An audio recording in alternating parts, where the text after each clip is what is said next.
Today is June 7th, 2006. My name is Sue Paul. We are at the Warhawk Air Museum in Nampa, Idaho. I will be interviewing Mr. Ed Freeman for our Veterans History Project in conjunction with the Library of Congress partnership. The camera operator is Barry Hill. Welcome to the Warhawk Air Museum, Ed. Thank you. It's a pleasure to have you here. Could you please state your full name for us? Ed W. Freeman. Could you give us your current address, please? 5051 Sunderland Drive, Boise, Idaho, 83704. Okay, and could you tell us, sir, where you were born and what year you were born? Neely, Mississippi, in November 2027. And could you tell us which war or wars that you served in and what division of the military you were in? I was in the Army and the Navy, and in the Pacific during World War II. I spent 2 years in the Pacific Ocean on a tanker, AO-52, USS Cacapon, C-A-C-A-P-O-N. And then I was in Korea in the infantry. As an infantryman, I was an engineer, but fought as infantry. And I was there in 52 and 53 till the war was over. And then did you serve in Vietnam?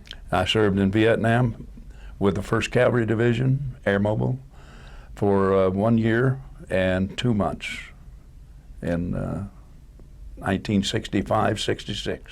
Ed, you were born in Neely, Mississippi in 1927. What type of town was Neely? There was no town. It was a service station and a post office. And we lived on a farm. And it was 3 miles to the post office and service station from our house. Your father was a farmer? Yes. How many kids in your family? 9. And where did you fit in that? I was number 6. So big family. Yeah. Yeah. How long did you live there? Until I was 17 years old. So you went to school in a little tiny town? In this, there was a schoolhouse there in Neely, and a schoolhouse and a service station and a gym. How many classes were within that one little schoolhouse? All of them. And how many teachers? You know, I don't remember. But it was from 1 to 12. The grades was all in that one building. So all 9 of you were there kind of together then? At one time or another. Mm-hmm. Mm-hmm. Did your mother work? She was in charge of the lunchroom. Oh. So I got fed good.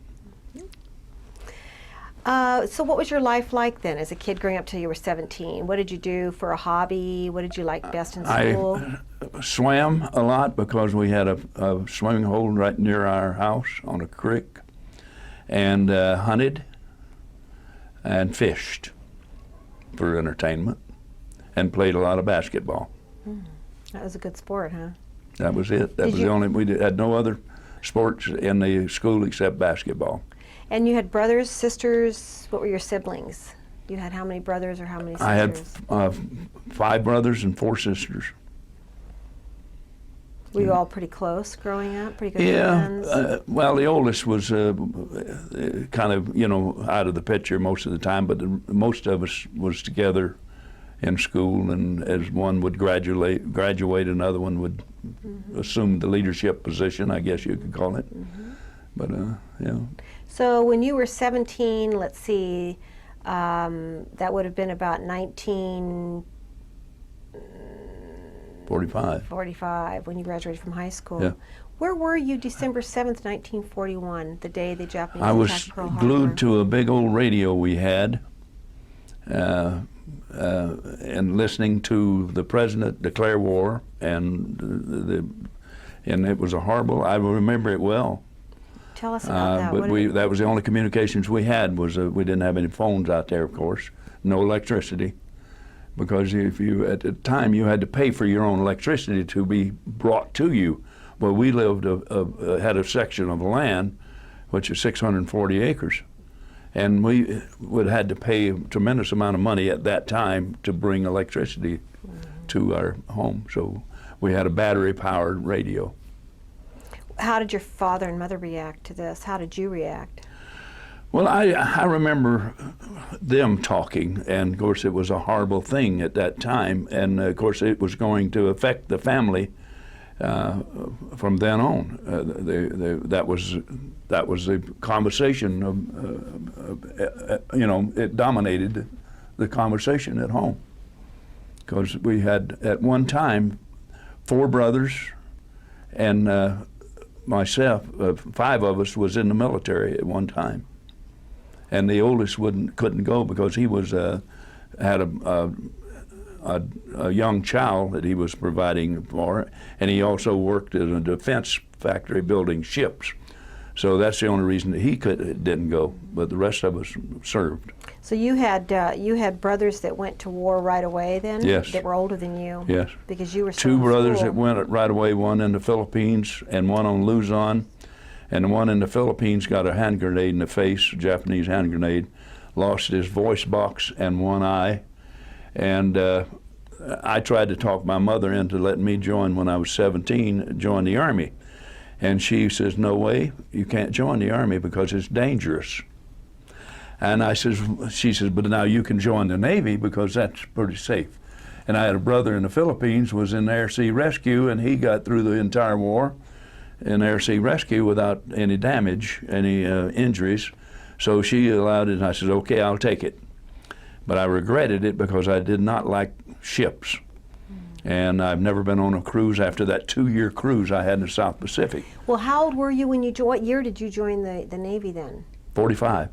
Right, and the war was still going on, though. Yeah. It had not ended. Right, and I didn't graduate from high school until I finished my 2 years in the Navy, and I came back and finished high school, and then immediately joined the Army after that. So your mother had 4 sons serving then at one time. Mm-hmm. So you went into the Navy then, you signed up for the Navy. Where did you go? Once you signed up, where did they send you? Sent me to San Diego for training, and then from there to the South Pacific on a tanker, USS Cacapon A052. And we followed the fleet around and refueled the battleships and all of this type, any aircraft carriers. And we did that while underway at sea, by the way. You never stopped. They had a system that they could do that. It was quite clever.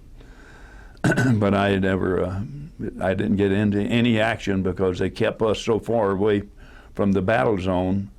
We were near Okinawa when that battle happened in '45, but no action. Did you have a sense that you were all being prepared for an invasion in Japan? Absolutely. Japan? Yeah. Yep, that was. Had you heard anything in the wind about a bomb, about a technology? No, nothing. Huh? That was a total surprise. So where were you when that happened? Do you remember how you heard about? Yeah, I was in. I believe I was in San Francisco. We had come back, and what happened? We hit a rock, underground reef, and we were in the Persian Gulf, and we hit this reef, and we hobbled back to Hawaii. And we took mattresses and put under the ship all of our mattresses and tied them together with ropes. I didn't, and I was observing because we had divers that did that.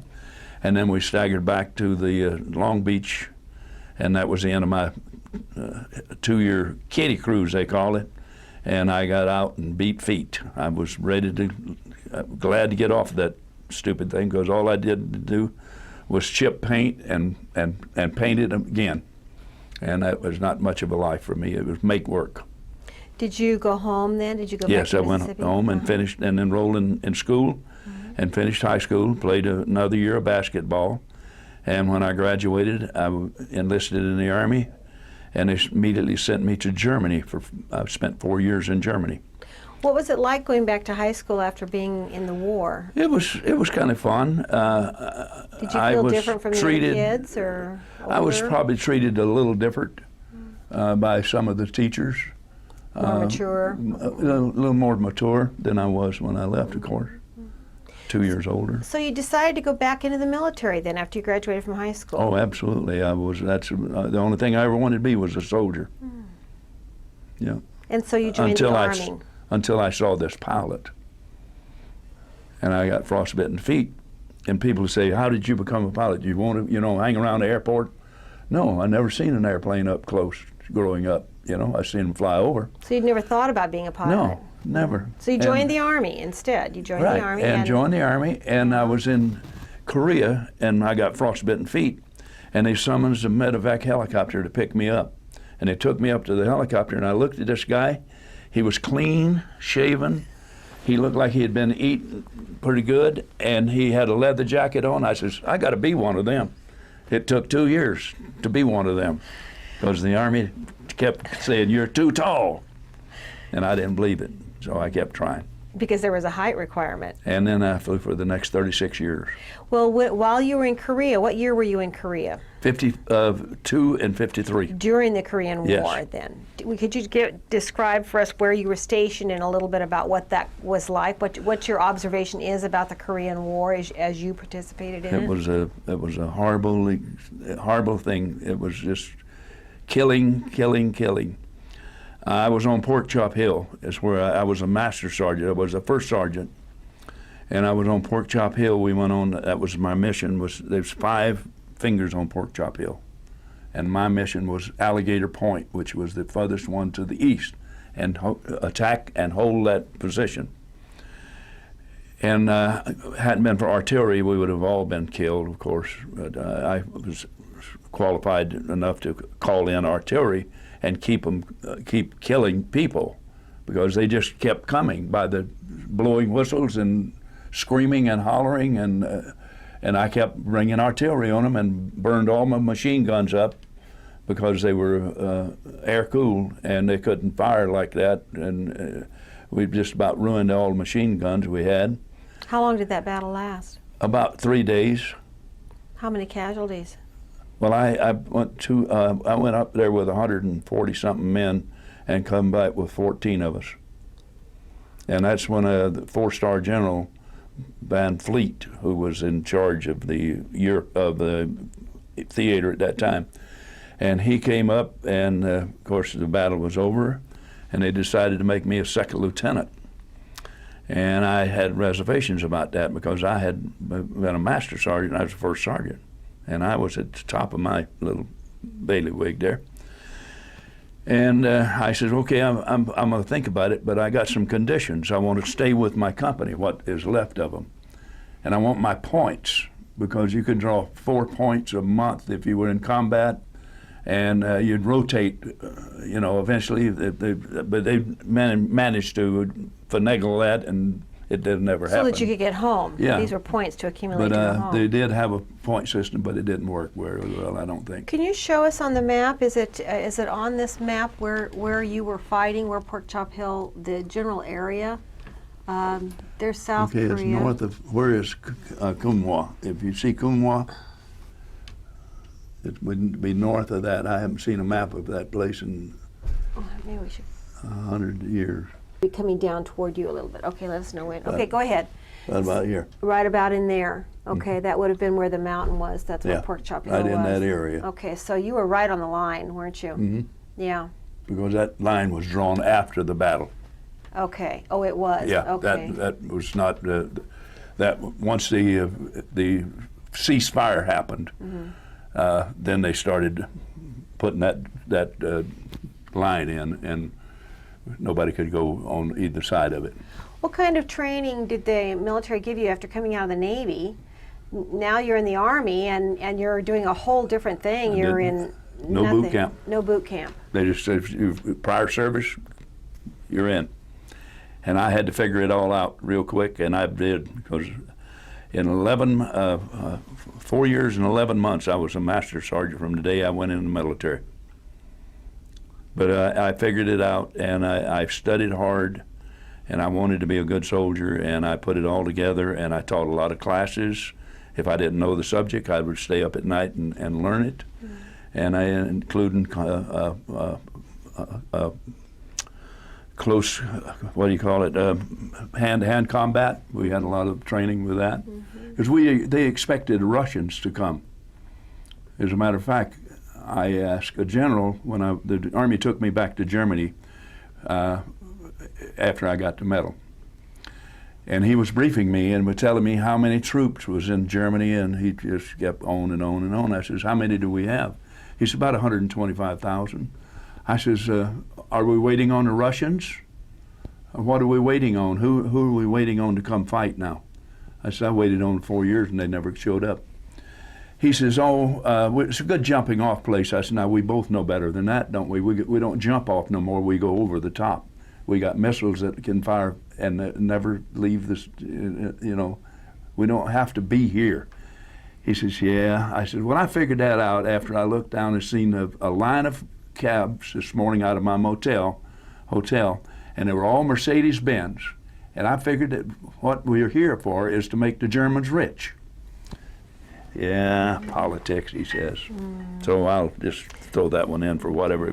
Well, it sounds like you thought a lot about your experiences. Back to the Pork Chop Hill, what did you, when the 3 days were over, you obviously were in charge, you had 11 men left. What were your thoughts about that battle? Tell us what you thought. That was a very famous battle, and you were a survivor. And by the way, they made a movie of it, and it was a shamble, I thought. I saw a little of it, but I didn't pay much attention. What really were your thoughts then? I didn't understand why we were doing it. See, the ceasefire was just minutes away, almost. Ceasefire they'd been talking about ceasefire for 2 years, and it came not too long after the Pork Chop Hill. But you know, when you're in the military, there's nothing democratic about it. And they say, follow me or lead me, or you go up that hill and destroy the enemy. And you do it without question. And it's the only way it can work, by the way. It can't work any other way. Absolutely. And I've never questioned it. I thought a lot about it, but you still. Were you amazed at the Koreans' tenacity? The fact that you said they kept coming and coming. Absolutely, and I couldn't figure out why they would do that, but they would come without a weapon, blowing whistles and screaming, and the artillery just destroying them. I mean, 8-inch shells I was calling in on them, and it would just kill hundreds at a lick. But they have no regard for life. I had one incident, if you don't mind me telling you. No, please do. I had a company of men in a rice paddy, and we were receiving artillery fire. And we couldn't, there was no hills. We were in an open area. And we're just passing through to some higher ground. And I couldn't figure out who was directing the artillery, because somebody has to call in artillery and tell you where to fire it at. You don't just randomly, as a general rule, just randomly shoot and hope you hit somebody. And there was hundreds of people moving from the north to the south. They're all in white clothing. And I saw a woman, a lady, with her head tilted, and there was a microphone, and it was right beside of her mouth. And she was adjusting artillery. And she had a radio strapped on her back, and she had a child strapped on behind the radio, a young child. Now, what would you do? I don't know. What did you do? I killed her. And not another round fell. And that haunted me for a long time. But how many lives did you save? But I couldn't. It was a necessary evil. How many lives Absolutely. did you save? And it would bug me for a long time, because I went to a funeral of this young girl over in Caldwell, and it hurt me bad because I have sisters. The woman that was just killed in Iraq. Yeah, I have sisters, and there ain't no way that I want a female. And I've got no problem. I love females. I'm married to one for 52 years. But there's no way that I want I got 3 granddaughters. I don't want any of them in war. There's other jobs that they can do in the military besides go up there and get killed. Mm-hmm. And I don't like that. But anyway, it was a hard thing for me to do, but it was necessary that it be done. And I didn't ask nobody to do it for me. How did you get frostbite on your feet so bad that you had to be air vac'd out? In inefficient clothing, we had combat boots, just regular leather boots. If you remember them, they offered no protection. We had a field jacket, and it was 60 below zero without a wind chill factor. That was before wind chill factors was, I think, even talked about. And it was, if you stood still very long, you'd freeze to death. People's feet would fall off, just actually fall. Now, the Marines suffered the worst. They were at that frozen chosen, they call it, a reservoir there. And we were just south of where they were. But it was the same weather pattern. But we were so far from being prepared for that. Eventually we got Mickey Mouse boots, okay? They were insulated. But if you walked any distance, your feet would perspire, and then when you stopped, they would freeze. So they were bad. And eventually we got fairly decent ones. But the heaviest gear I had was a field jacket. And that is not very good. But I had everything I owned, you know, on my body. Every piece of clothing I had, I put them on.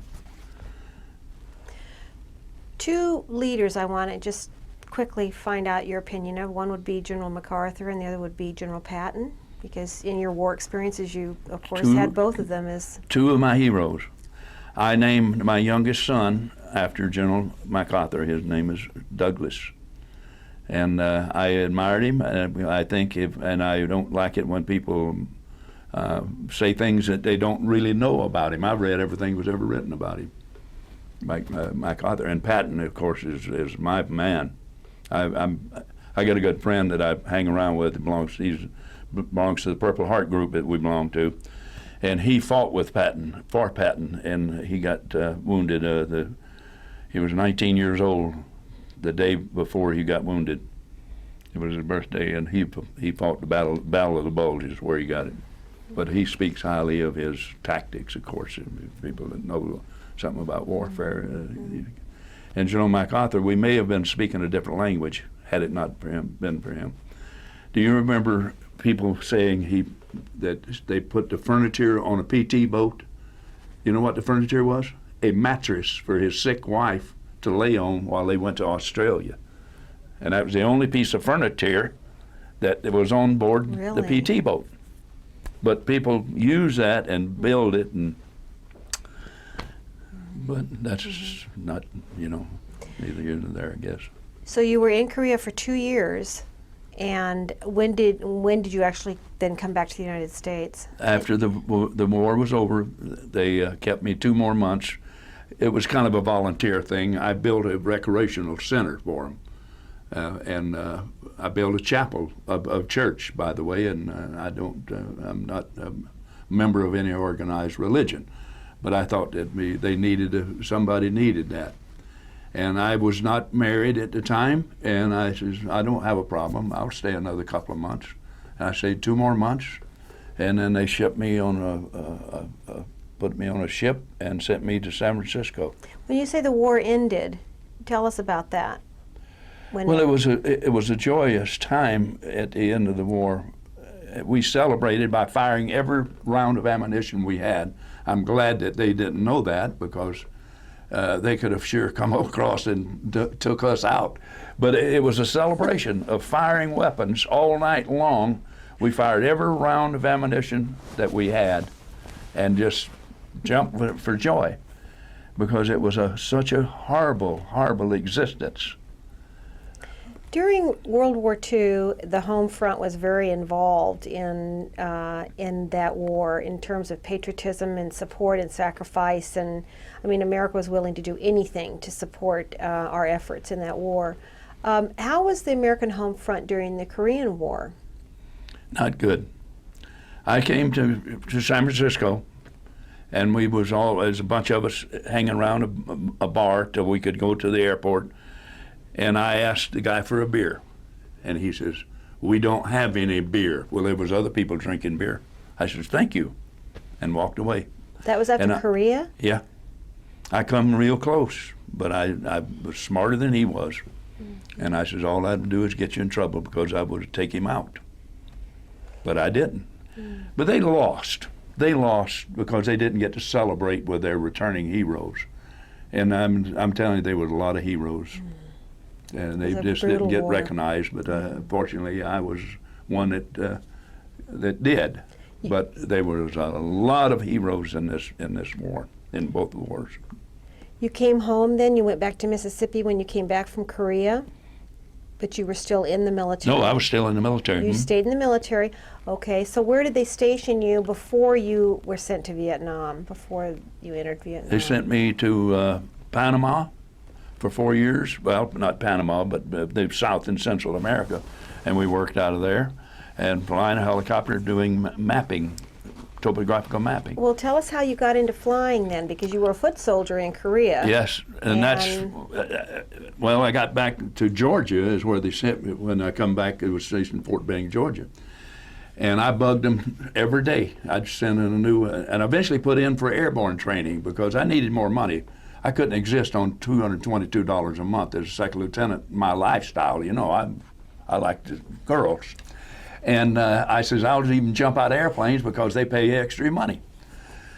And I really didn't want to jump out of airplanes, but I was because it paid that money. But I really wanted to fly. And during all these shuffling of paperwork, the Army changed their regulations and dropped the requirement to under 6 feet, and you could get. And I immediately found out, and I called my adjutant. I said, "Throw the airborne paper request away. I want the flight school." He says, "You got it." And of course, he was in charge of paperwork, and within a month, I was off to San Marcos, Texas, to pilot training. 120 of us started. There was 63 of us graduated. What did you fly there? L-19, because I was 6'4", and I drew the L-19 instead of a Super Cub. Something good came of that.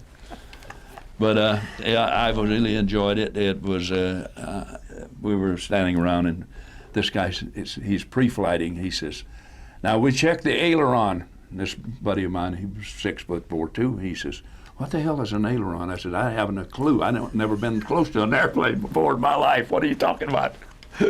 So, and then the general says, "Look at your buddy. He won't be here in 3 months. He'll flock out." I looked at my buddy. I says, "You can say goodbye to me now. You're leaving." He says, "Not me. I'm not leaving." I said, "Well, I'm not either." And we both made it through. But the Air Force didn't like us in their airspace. And they really had it was over right at a 60% washout rate.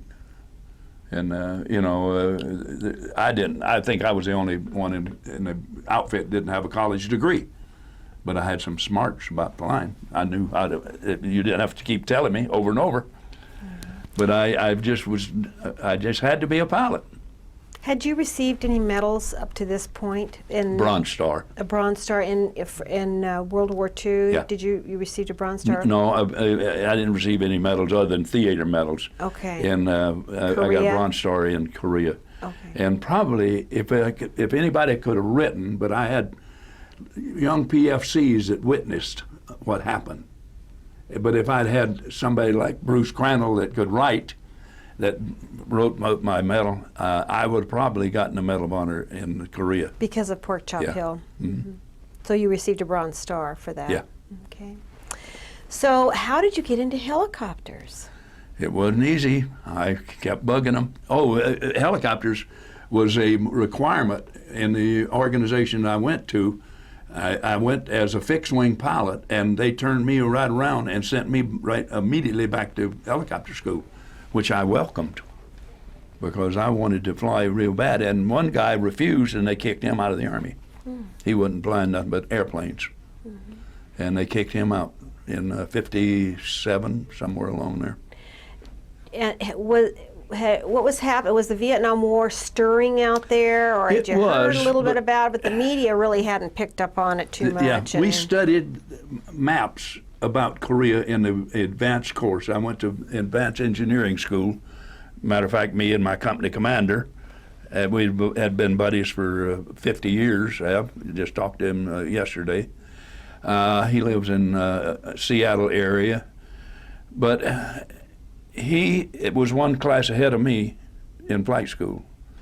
and we both attended the same career course.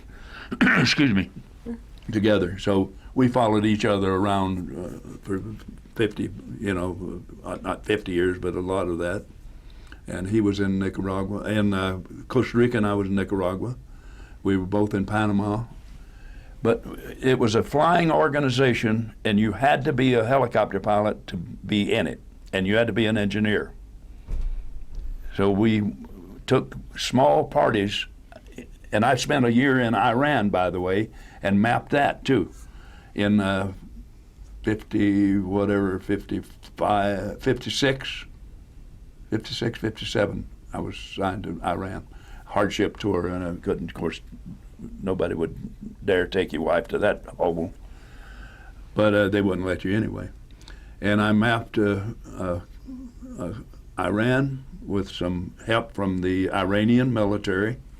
I had 2 helicopters and about 15 men, and we had small parties, and we'd haul them out to the tops of mountains, set up our theodolites, turn angles all night, and get our information, send it back to Army Map Service, and the end result was a topographical map. So you're responsible for a lot of the maps that were designed and are used. In South and Central America too. We were coming up the Amazon River when I had orders to come back to the States. That was interesting. Because why? Oh, my time was up. Okay. 4 years is all they let me stay down there. Now, were you married at this point when you were? Yes. Okay. How did you meet your wife? She was visiting in a brother who married a gal during World War II. He was in jump training at Fort Benning, Georgia. There's a big jump school, and he married a gal there, and is still till today. Matter of fact, they're coming out here the 15th of the month, and she was visiting him, and I met her with a bunch of other second lieutenants. There's a bunch of us got together and went on blind dates some way, and I don't even remember the end results. That was 52 years ago, and I have 2 sons. One of them is adopted, and from Columbia. They sent me down to teach the Colombian Air Force how to fly Hueys, because I was the only one, and I used to be flight commander of the Huey department at Fort Rooker at the school. Was that before Vietnam that you went to Columbia? Before Vietnam. Okay. And so he was adopted before you went to Vietnam? Yes, he was 18 months or so old when I left to go to Vietnam. But he is a fine young man. He has a master's degree. He has his own business, and he does contract work for Hewlett-Packard in computers. He retired as a GS-15 from the federal government, from the Veterans Administration. He was a paymaster for all the U.S. Coast Guard, and he's a fine young man. And then you have a second son? Second son is a Palm, the Palm pilot. Okay, he is the national rep for those people. And he's the younger son then. And the youngest is Douglas, and he is the adopted boy from Bogota, Colombia. We couldn't have any more children after we had our first one. And we tried to adopt children in the States, and they wanted to know if you own your own home and what religion you were. And I says, don't have neither one. That was in the 50s. And and I says, how in the hell am I going to own a home as a second lieutenant? So that kind of went out of the way, and we knew some people that had adopted kids in Colombia, and I flew my wife down there, and about 4 days, while we were in Managua, we run into it was next door neighbor was a Colombian general, and he was the ambassador to Nicaragua. Well, we naturally got to be friends with him. Right next door, the kids spoke Spanish and English, depending on which one they use. And when we landed, he had a limo picked us up, and he walked us through the system and got all the stamps and approvals. And 3 days later, we went for a girl, and there was no girls.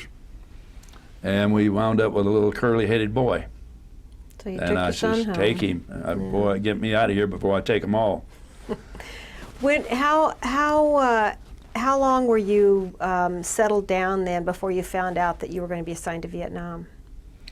I came here as an advisor to the Idaho National Guard engineer and aviation. And this was my retirement assignment. Except somebody forgot to tell the damned Army about it. And, what year was that, Ed? 50, 60, I come, The 60s? 60 something. I retired in 67. Okay, so it was 4 years before that. So you moved your whole family here? Yeah. Okay. And Barb is from here. My wife is from here, of course. And anyway, where was I? So you came here and were given this new position. Oh yeah, and I'm here 2 years. And I thought, man, this is fat duty. Oh, God, I loved it. It was, I could fly all the helicopters I wanted to fly, go out and chase coyotes. And you were based out of Gowan Field? Yeah. And I had an office, nobody even knew where it was. And nobody visited me. I didn't get a phone call all day because them guys was at the drugstore, wherever they worked, bankers and all that. And I would go take an airplane and fly to Burley and play golf all day. And for fun, I'd go out and chase coyotes with a helicopter. But anyway, one day, 2 years passed, and one day a guy, the Department of the Army called me and says, you have 3 days to report to Fort Benning, Georgia, and before you ask, there's no extensions granted. I says, I don't remember asking for a damned extension. I'll be there. You know, what am I supposed to do? Well, so I jumped in an airplane and went to Fort Benning, Georgia, checked in, and they immediately started making me shuttle helicopters to an aircraft carrier in Mobile, Alabama, and we put 100 and something helicopters. We had over 1,000 helicopters in the 1st Cav Division. Every man could ride a helicopter. We could move the entire 23,000 men. We could move at one whip. And you knew then you were going to Vietnam? Yeah. Mm-hmm. And I just didn't know exactly where. So anyway, I reported to Fort Benning, and my wife sold the house in less than a week and joined me with the 2 kids. And of course, she had a brother that was there. And we spent the last week and a half together, and I put her on I think she went on a train with the 2 kids and come back to Idaho and to her hometown in Glens Ferry. And I went away to Vietnam. So you were put on board ship. Did you all go over with the helicopters? Yep, 29 days on that stupid thing. Back on board and a ship. that reinforced my belief that I never wanted to be on another ship. It was a pig iron thing from World War II called a baby flat top. And my God, how miserable. But how many helicopters were on board? That must have been quite an awesome About thing to 100, see. and we had them in cocoons. Were they all Hueys? Yeah, all Hueys, H models. And we cocooned them. They cocooned them, sealed them all, and then when we landed in Quy Nhon, they said we got to tear all these cocoons off of here and fly these out of here. Well, I had to lead ship, and when I cranked it, my throttle wouldn't go automatic, and you're not supposed to fly it unless it's automatic. I says, the hell with it, I'm not telling anybody, I'm not going to miss this. So I took off the lead helicopter with 100 helicopters behind me, and I never smoked a marijuana cigarette in my life, and I intend to, but if you get a bigger higher than that, I'd like to know about it. I want to try it. And so you looked back and saw all those, the 100 of them behind you. It had to be the sound must have been awesome. incredible. Oh, and it's just, and everybody's enjoying this. I mean, they're just eating it up. And of course, we went to where they call the golf course, which was An Key. And it wasn't no golf course, I can tell you. What it was was a it? jungle that they cleared out. I refused to dig trees. And I said, what are you going to do, send me to Vietnam? Punish me? So I didn't dig up trees, but a lot of them, I seen some generals out there digging. What was the war condition at the time that you all took those 100 helicopters? Was there a lot of action going on by then? No, we caught them by surprise.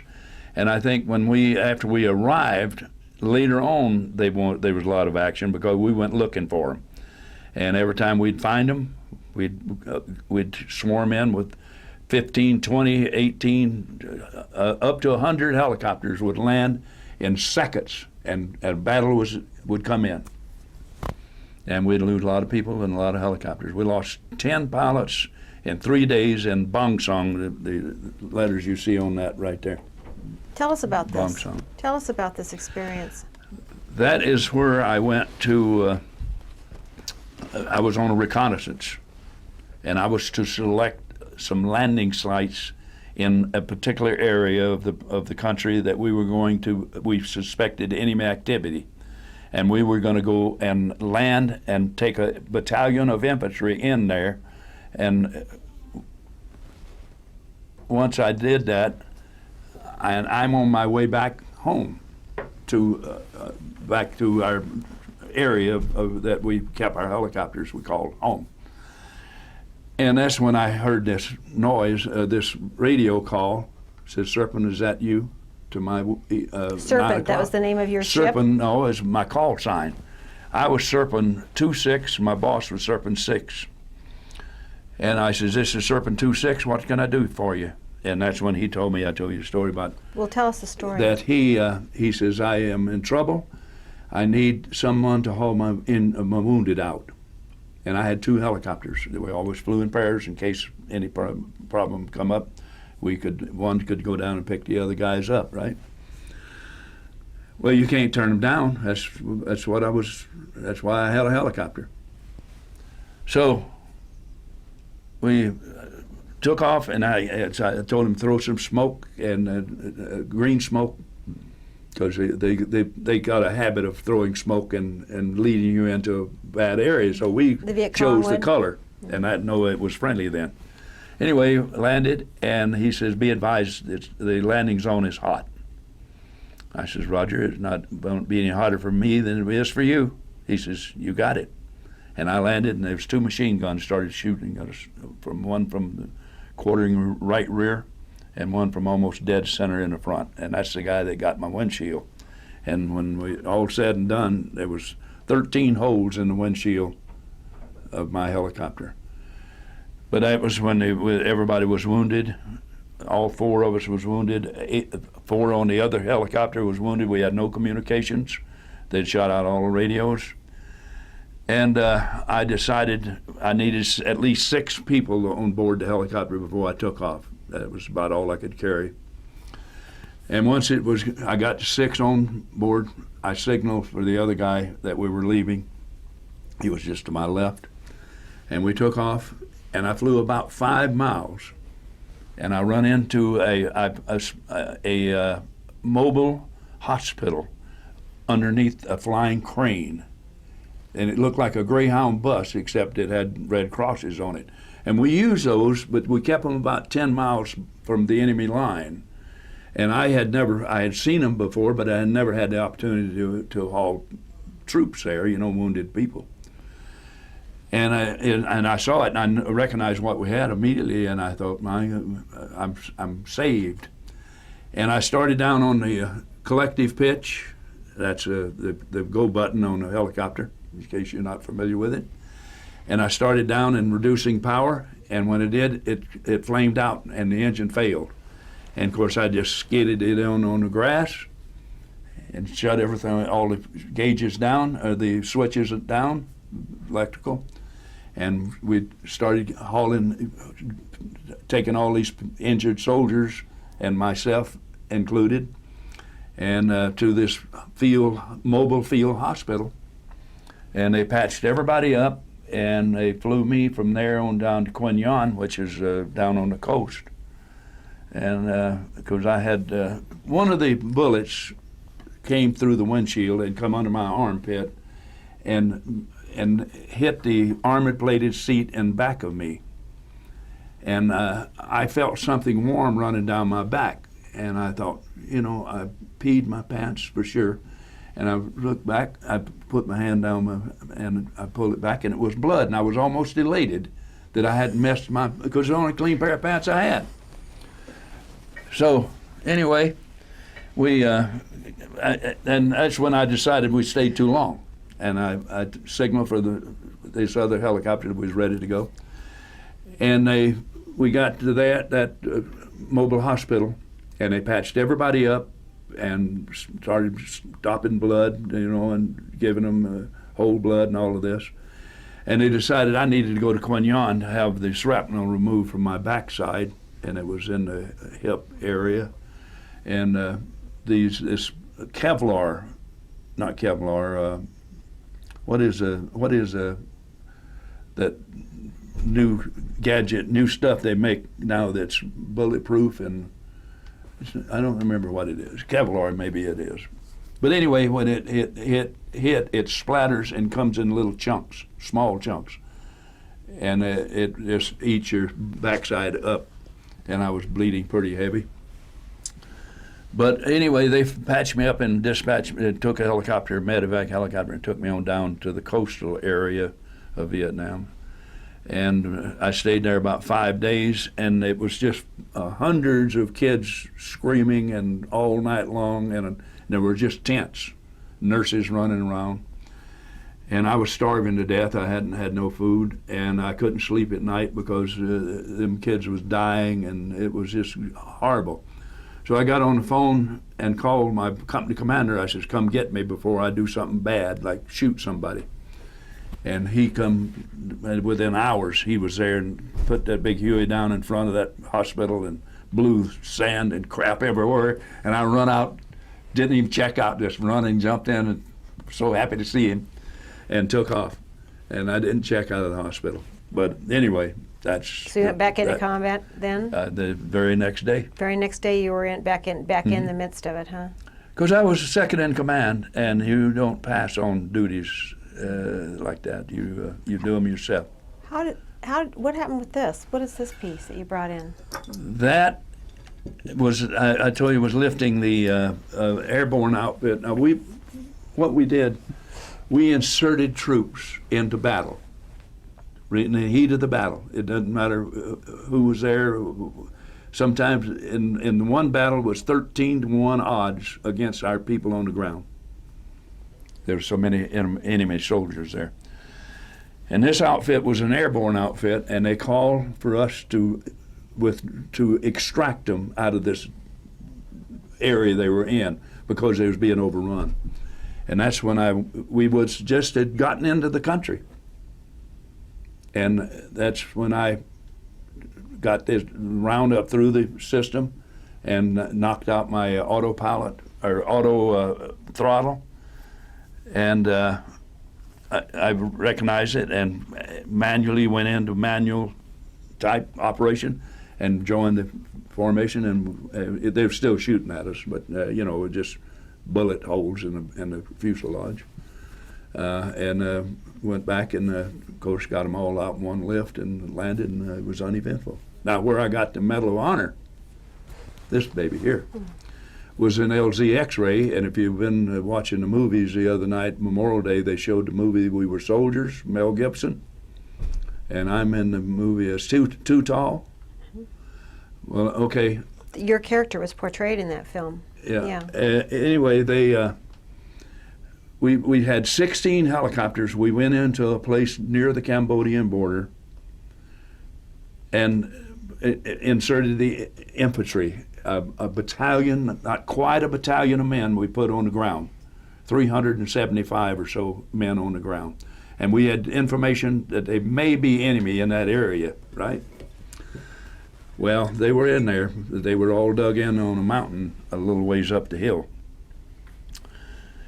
And after we went in there 4 times, the 5th time we landed, they cut us half in two. I mean, it was just a turkey shoot. Nobody, we lost helicopters and men, and they were on fire and burning and trying to take off and all this. And I staggered out with several holes, but I got out and went back, and we landed. And when it did, this Colonel Moore, who is a retired 3-star general now, General Moore, called and says no more helicopters can come back into the landing zone X-ray. Says you can't survive.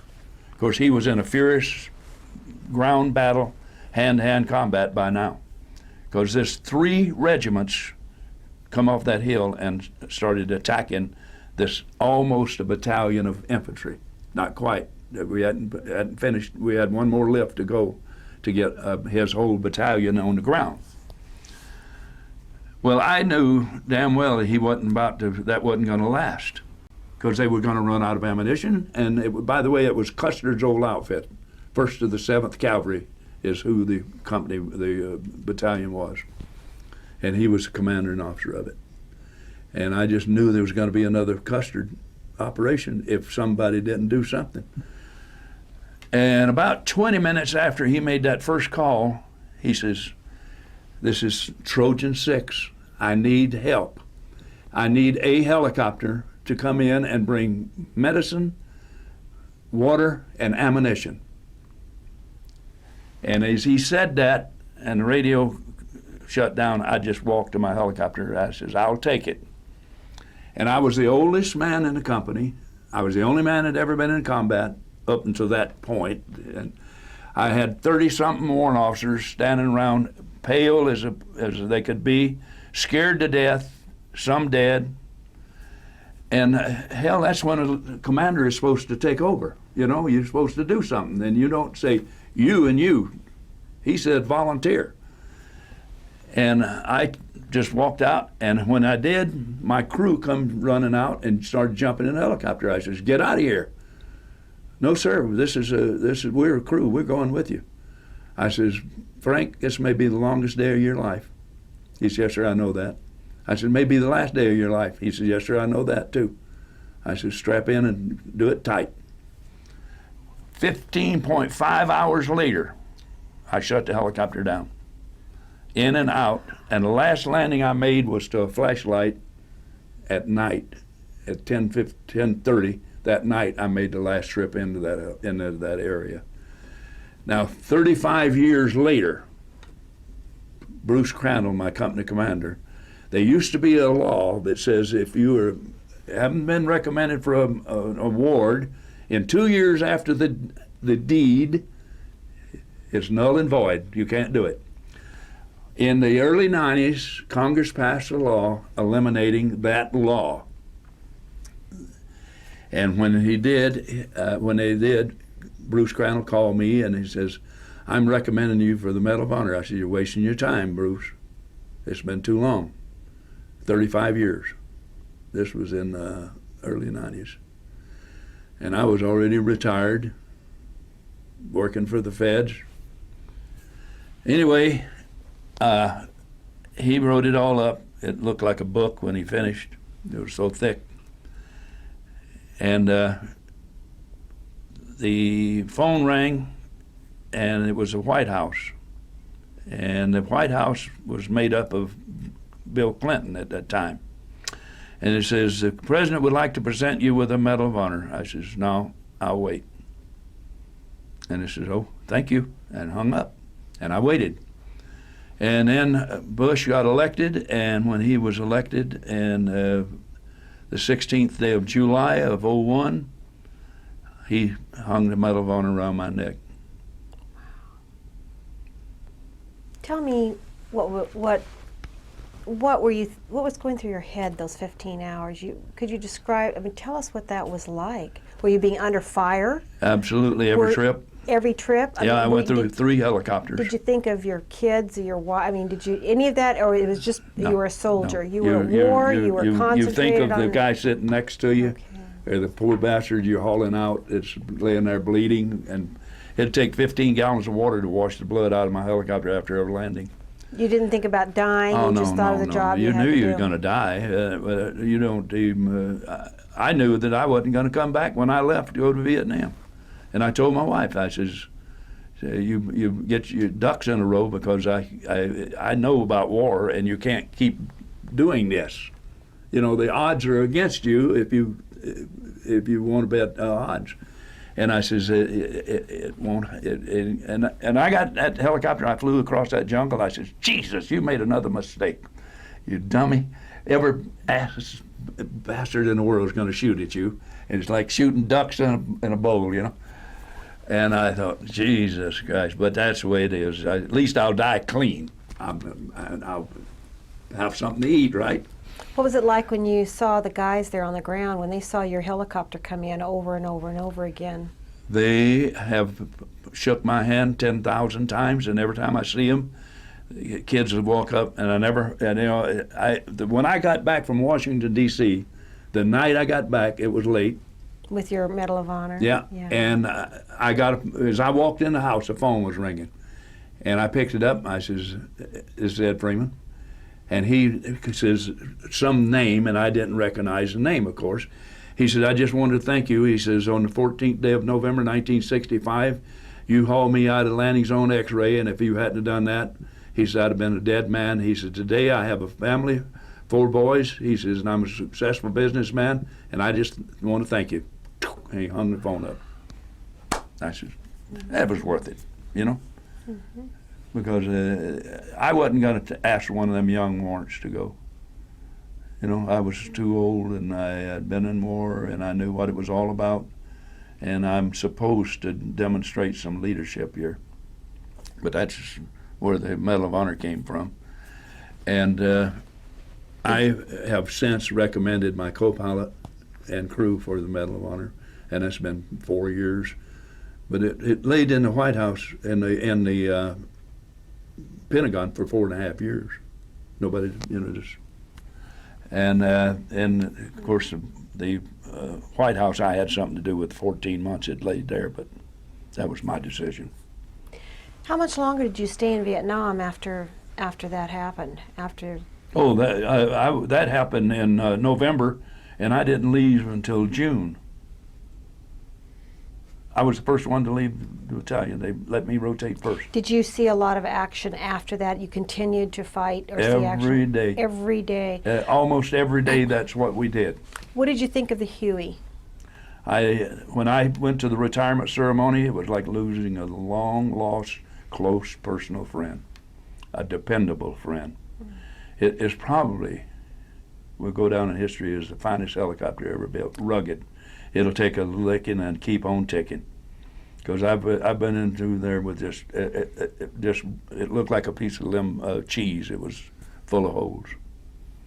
Well, it certainly symbolizes Vietnam. I mean, when people think of the Huey, they think of Vietnam. Yeah, it was. How many hours did you have flying a Huey? I've got about 19,000.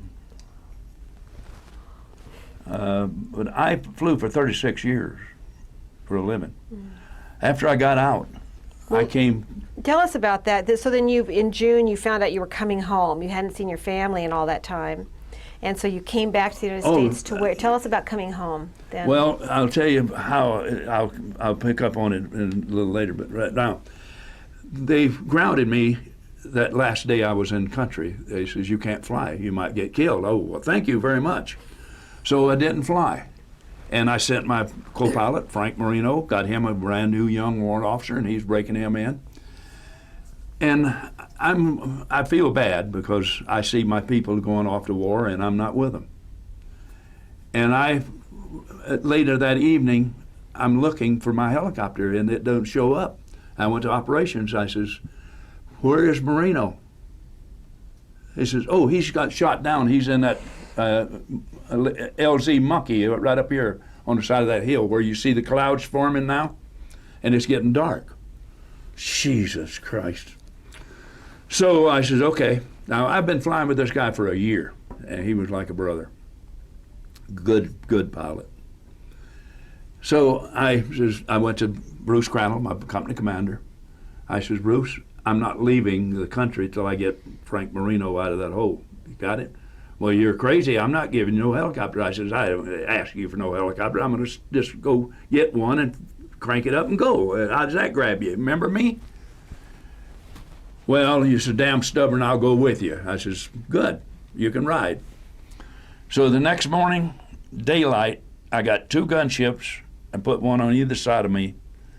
And I says, "You prep if you see a head, it don't belong to our people, shoot it off. Keep me safe while I go in." I went in and landed on top of the helicopter, but the idiots forgot to tie the blades down, and the blades started turning. It was like a windmill. And geez, I'm chapped, I said, "Come on, somebody tie it down." And finally, of course, they were rattled. They'd been fighting all night long and trying to stay alive.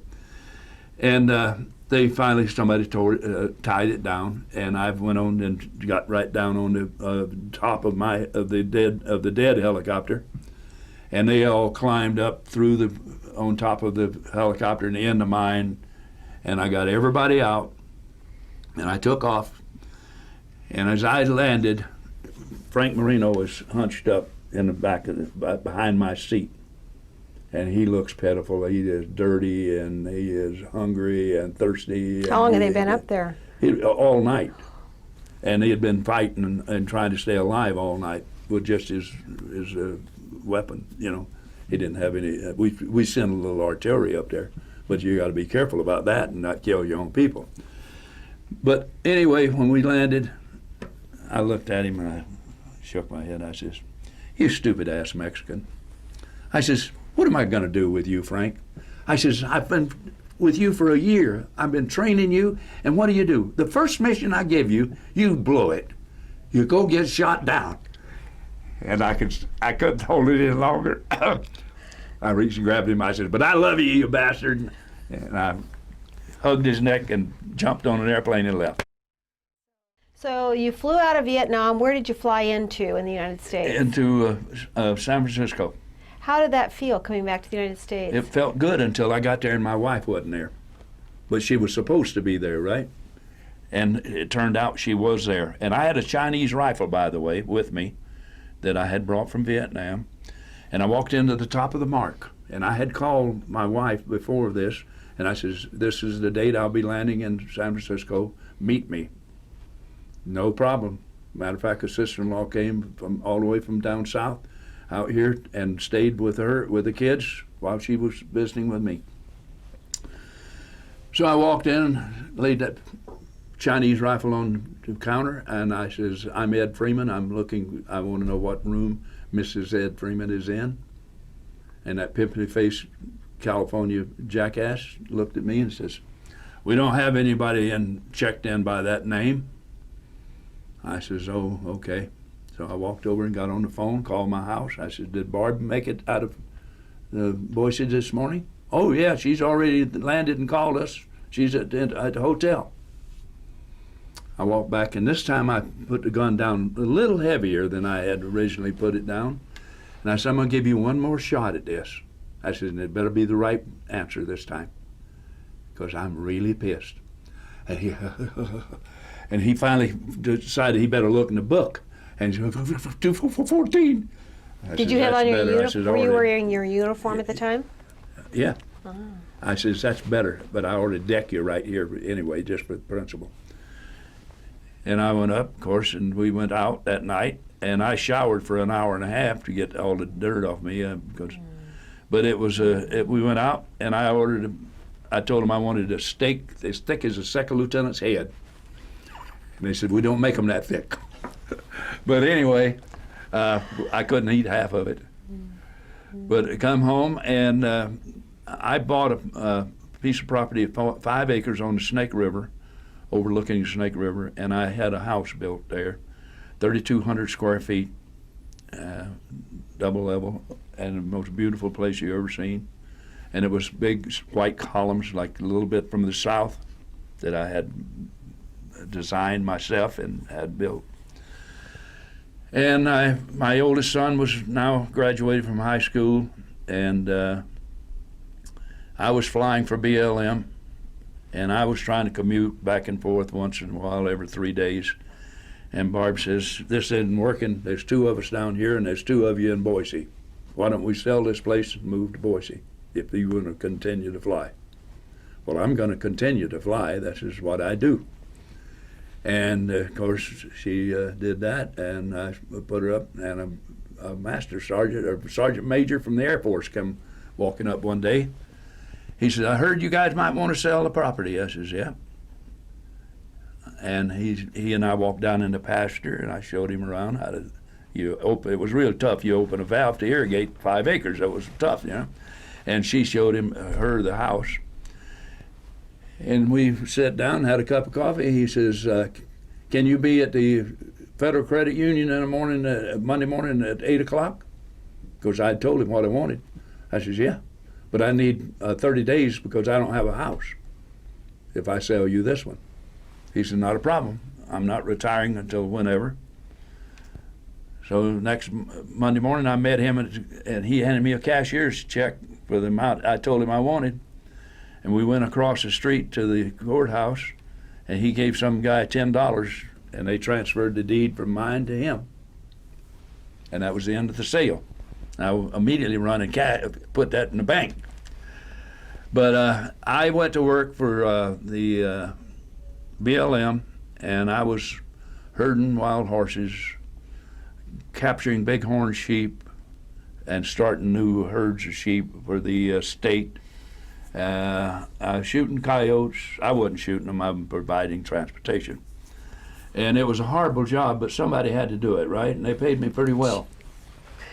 Sounds like But paradise. anyway, after that, I changed jobs, and there was an opening for a check ride called Office of Aircraft Services. I don't know if you ever heard of it or not, but they provided all contracts for all government agencies in the whole system, including Learjets for the Navy to tow targets or whatever. And I became the Northwest Area Director for that outfit. And I had the Northwest states, and I had to give check rides to pilots that was going to fly on fires, and to demonstrate to me that he could put out a fire or whatever, or shoot coyotes or whatever the job entailed. When the operator was successful in bidding a contract, then I would go to the pilots and run them through a check if I deemed it necessary. Most of the time I did, because I like to fly. Mm-hmm. And then I spent 20 years there and retired from that, and I haven't flown since. And you live here in Boise, Idaho Yep. now. And I knew I had to quit someday, and I quit before I knew I had to. My son used to bug me, Dad, they're going to bite you one day. I said, never, never. I knew better, because you can't do that forever. And I loved it, and it was a passion that I almost felt guilty taking a paycheck. You know, Mr. Ed Freeman, you have had an incredible life. You're an incredible American. When you think that you were born in the little tiny town of Neely, Missouri, Mississippi. In Mississippi, excuse me, yeah, and that you fought in 3 different wars. You learned to fly helicopters.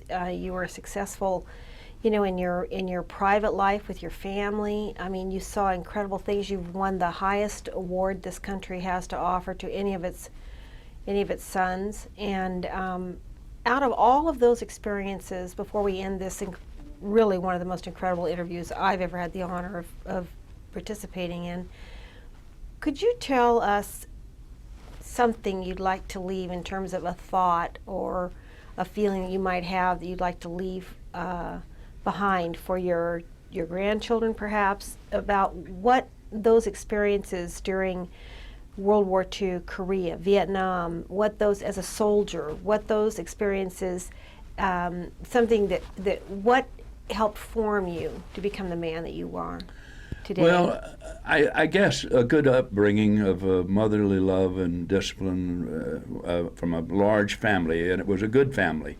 It was hard work, there's no doubt. I mean, when you had to pick cotton and cucumbers, have you ever picked cucumbers by the hour?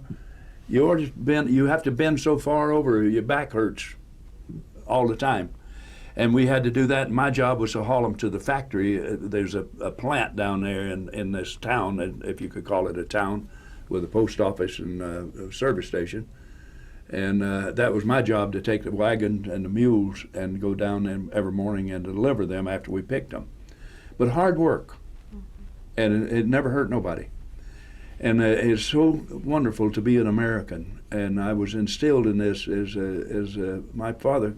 His people came from Germany many, many generations ago, and they left under that regime of the czars or whoever was giving them a hard time.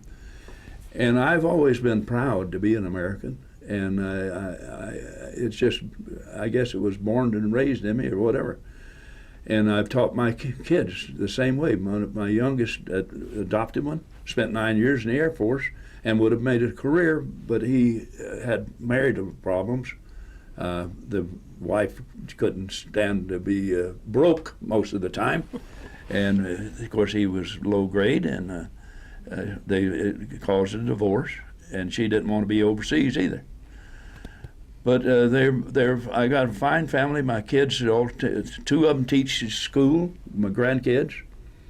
One is a head coach at Timberline basketball. She's 6'2". She went to BSU on a scholarship and basketball.